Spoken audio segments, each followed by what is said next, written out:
Big pass மூலியமா சாச்சனாவை தெரியாதவங்க கண்டிப்பா யாருமே இருக்க மாட்டாங்க. பொய் சொல்றது, அழுகிறது, அடம் பிடிக்கிறது அண்ட் திருடுறது அண்ட் இவங்களுக்கு மட்டும் ஃப்ராக்சர் ஆனா ஒரே நாள்ல சரியாயிரும். ஸோ இந்த மாதிரி பிக் பாஸ்ல பல சேட்டைகள் பண்ணி ஒரு கான்ட்ரவர்சியான கண்டஸ்டண்டா தான் பிக் பாஸ் 8ல இருந்தாங்க. பட் ஆக்டிங்னு வரப்ப நல்லா பண்ணிடுவாங்க. இவங்களோட ஃபேமஸ் சாச்சமா தேவி சாங் யாராலையுமே மறக்க முடியாது.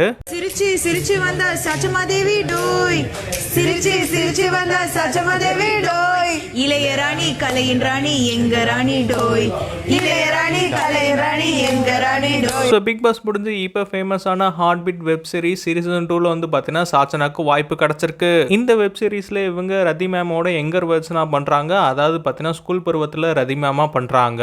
இந்த அனௌன்ஸ்மெண்ட் வந்ததுக்கு அப்புறம் கமெண்ட்ஸ்ல எல்லா பேருமே சிரிக்கவும் ட்ரோல் பண்ணவும் ஆரம்பிச்சிட்டாங்க. ஸோ அதுக்கு தான் பார்த்தீங்கன்னா சாச்சனா பதிலடி கொடுத்துருக்காங்க. என்னதான் சாச்சனா பிக் பாஸ்ல கேரக்டர் பத்தி ஒரு மோசமான பேர் எடுத்திருந்தாலும் நடிப்புல வந்து அவங்க எப்பயுமே டாப்ல தான் இருந்திருக்காங்க. ஸோ இந்த சீரிஸ்ல நல்லா நடிப்பாங்கன்னு சொல்லிட்டு நிறைய கமெண்ட்ஸ் வந்துச்சு. அதுக்கெல்லாம் ரிப்ளை பண்ணி வந்து பார்த்தீங்கன்னா தேங்க்ஸ் சொல்லியிருக்காங்க.